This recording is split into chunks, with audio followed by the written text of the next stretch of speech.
안녕하세요. 오늘은 지용성 맛에 대해서 설명을 좀 해보려고 해요. 제가 지난 시간에 코팅팬에 요리하면 왜 맛이 없는지에 대해서 설명을 드리면서 영상 마지막에 지용성 맛이 없는 재료가 있다고 말씀을 드렸어요. 사실은 제가 오늘은 그냥 요리 영상 올리고 그 내용에 대해서는 나중에 설명을 하려고 했는데 많은 분들께서 그 내용을 빨리 알고 싶어 하시더라고요. 그런데 지용성 맛을 가지지 않는 재료를 설명해 드리기 전에 지용성 맛을 가지고 있는 재료에 대해서 먼저 소개를 드리는 게 맞는 순서라는 생각이 들었어요. 우리가 알고 있는 재료 중에서 가장 드라마틱하게 지용성 맛을 만들어내는 재료가 바로 마늘이에요. 아직도 제 알리오 올리오 동영상에는 신앙 간증과 같은 댓글이 올라오고 있어요. 성공하신 분은 세상에 이렇게 맛있는 게 있나 이렇게 말씀하시고, 실패하신 분은 마늘인데 마늘 맛 다 아는데 뭐 해봤는데 그냥 마늘맛 났고 별로 맛이 없었어, 이런 반응을 보이신 분도 계셨어요. 성공한 분들만 아는 맛은 바로 알싸하고 고소한 마늘 맛인데요. 이게 바로 마늘의 지용성 맛이에요. 생마늘이나 국물 요리에서 맛볼 수 있는 마늘의 수용성 맛과는 다른 맛이에요. 이 맛을 이끌어내기 위해서는 버터나 올리브 오일을 사용하시는 게 좋아요. 일반 식용유는 그림에서 보는 것처럼 끝부분이 여러 번 굽어져 있고 부피가 커요. 그래서 재료에 침투해서 지용성 맛을 이끌어내기가 힘들어요. 그 반면에 버터는 뾰족뾰족하게 바늘 모양이고 올리브 오일은 끝이 한 번만 구부러져 있거든요. 그렇기 때문에 일반 식용유보다 재료에 훨씬 침투하기가 쉽고 지용성 맛을 훨씬 더 많이 만들어내요. 그리고 알리오 올리오가 코팅팬에서 요리했을 때랑 스텐팬에서 요리했을 때 맛의 차이가 가장 많은 요리 중에 하나예요. 코팅팬에서는 맛있는 알리오 올리오를 만들 수가 없어요. 지용성 맛을 뽑아내는데 가장 중요한 거는 끝이 바늘처럼 뾰족뾰족한 포화 지방이잖아요. 올리브 오일이 일반 식용유보다는 많은 양의 포화 지방을 가지고 있기는 하지만 그건 전체의 14% 뿐이고요. 70% 이상은 한 번 구부러진 단일 불포화 지방이거든요. 이런 조건을 가진 올리브 오일은 스텐팬에서는 그럭저럭 마늘에 침투해서 지용성 맛을 뽑아낼 수 있어요. 그런데 코팅팬에서 요리할 때는 지용성 맛을 뽑아내는데 가장 결정적인 역할을 하는 포화 지방이 코팅막 사이의 틈새에 끼어버려서 지용성 맛을 뽑아내는데 동원되는 포화 지방의 숫자가 현격하게 줄어들게 돼요. 그렇기 때문에 코팅팬에서 알리오 올리오를 하면은 지용성 맛이 만들어지지 않아서 스텐팬에 했을 때보다 맛이 없게 돼요. 만약에 코팅팬으로 알리오 올리오의 맛을 만들어내고 싶으신 분은 올리브 오일이 아닌 버터를 사용해 보세요. 물론 버터 맛이 좀 강해서 알리오 올리오 맛과 똑같다고는 할 수 없지만 마늘의 지용성 맛은 충분히 만들어질 거예요.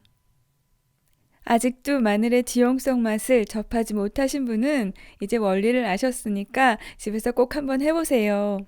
돈 안 들고 맛있는 요리로는 알리오 올리오가 최고예요. 스텐팬이 없으시면 스텐 남비 사용하세요. 그리고 제가 생각했을 때 마늘 다음으로 드라마틱한 맛의 차이를 가져오는 지용성 맛은 배추 또는 김치예요. 잘 익은 김치는 그 상태로도 아주 맛있어요. 김치의 수용성 맛은 시원한 맛인 것 같아요. 그런데 김치를 계속 먹다가 지겨워졌을 때 볶아서 김치볶음밥 등등을 만들어 드시잖아요. 이렇게 볶은 김치의 맛은 볶지 않은 김치와는 전혀 다른 맛이라는 거 알고 계신가요?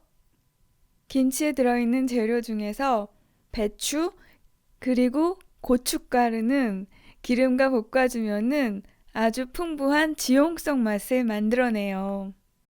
그래서 김치볶음이랑 김치는 전혀 다른 맛이에요.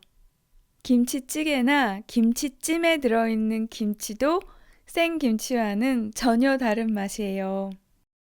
보통 김치찌개나 김치찜에는 기름이 많은 돼지고기를 사용하잖아요. 돼지고기나 소고기는 포화지방을 많이 가지고 있어요.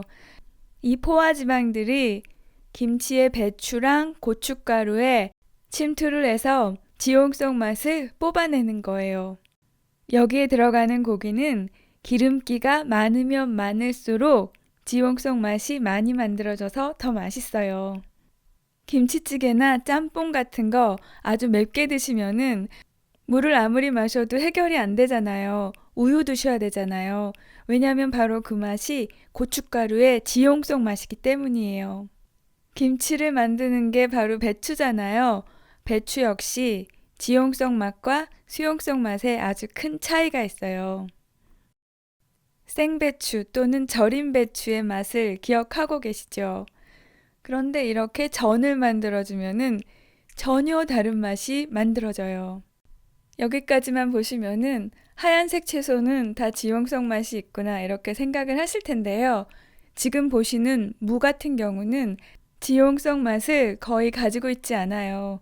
그러니까 무로 요리를 하실 때는 기름에 볶거나 그럴 필요가 없어요. 김치볶음밥을 더 많이 먹잖아요. 깍두기 볶음밥보다는. 왜냐면 깍두기에는 고춧가루 이외에는 지용성 맛이 별로 나오지 않기 때문이에요. 그리고 채소 중에서 가장 대표적으로 지용성 맛을 많이 가지고 있는 채소가 바로 가지예요. 가지에서 지용성 맛을 많이 뽑아내기 위해서는 식용유가 아닌 버터를 사용하시는 게 훨씬 좋아요. 가지 소금에 절여서 물기 쪽 빼고 버터에만 볶아서 드시면은요. 정말 맛있어요. 이 영상 댓글 보면은 가지 평소에 못 드시는데 이렇게 해서 먹었더니 정말 맛있었다라는 댓글들이 엄청나게 많아요. 그리고 애호박. 애호박은 된장찌개에 넣은 애호박이랑 애호박 전에 애호박이랑 전혀 다른 맛이 나요. 버섯도 마찬가지예요. 버섯에 있는 대부분의 영양소와 맛은 지용성이에요. 그래서 애호박이나 버섯 같은 경우를 기름기 하나 없는 된장찌개에 넣어서 먹으면은 아무 맛도 안 나요. 그냥 흙맛밖에 안 나요. 제가 생각했을 때 그거는 재료 낭비거든요. 그러니까 기름기 없는 된장국을 끓이실 때는 그냥 두부 같은 거 넣으세요. 그리고 애호박이랑 버섯은 볶아서 드세요. 그리고 토마토와 당근의 경우에도 지용성 맛을 많이 가지고 있어요. 토마토와 당근도 볶아서 드세요. 근데 그냥 생으로 드셔도 좋아요. 그리고 기름과 같이 요리했을 때 훨씬 맛있어지는 재료 중에 하나가 바로 달걀이에요. 달걀 중에서 특히 흰자. 노른자의 경우에는 자체적으로 지방을 많이 가지고 있어요. 그래서 온도만 적절하게 유지가 된다면은 지용성 맛이 만들어지거든요. 그런데 흰자에는 지방이 거의 없잖아요. 실수로 스크램블드 에그 하는데 기름을 안 넣고 한 적이 있거든요. 근데 정말 맛이 없더라고요. 코팅팬에서 식용유 두르고 달걀 후라이 할 때 정말 맛이 없잖아요. 달걀에서 지용성 맛이 만들어지지 않았기 때문이에요. 스텐팬에서 예열 충분히 하신 다음에 식용유 두르고 달걀 후라이 할 때나 또는 예열하지 않고 버터 살짝 두르고 달걀 후라이 해서 드시면요. 지용성 맛이 충분히 뽑아져 나오기 때문에 아주 맛있어요. 그리고 마지막으로 소개해드릴 거는 바로 지용성 맛의 끝판왕, 바로 밀가루예요. 튀김이 왜 다 맛있는지 아세요? 물론 120도, 180도 사이에서 맛을 내기는 하지만 그거보다 좀 더 결정적인 이유는 밀가루의 지용성 맛 때문이에요. 다른 전분들도 기름을 만나면은 지용성 맛을 어느 정도 만들어내기는 해요. 그런데 밀가루는 다른 전분에 비해서 한 100배 정도는 더 많은 지용성 맛을 만들어내는 것 같아요. 우리가 밀가루 반죽할 때 반죽 다 한 다음에 식용유를 조금 넣어주거든요. 이것도 바로 밀가루에서 지용성 맛을 뽑아내기 위해서 넣어주는 거예요. 식용유를 넣어줬을 때랑 안 넣어줬을 때랑 맛의 차이가 엄청나요. 스폰지 케이크 만들 때도 식용유 넣어주는 거 아시죠? 밀가루는 다 맛있어 하시는 분도 계실 텐데요. 기름기 하나도 없는 소면 맛있나요? 전 좀 별로거든요. 근데 이렇게 기름에 구워 먹으면 엄청 맛있어져요. 시간이 없어서 지용성 맛이 없는 재료에 대해서는 다음 시간에 소개해 드릴게요. 오늘도 봐주셔서 감사합니다. 안녕히 계세요. 그리고 사랑해요.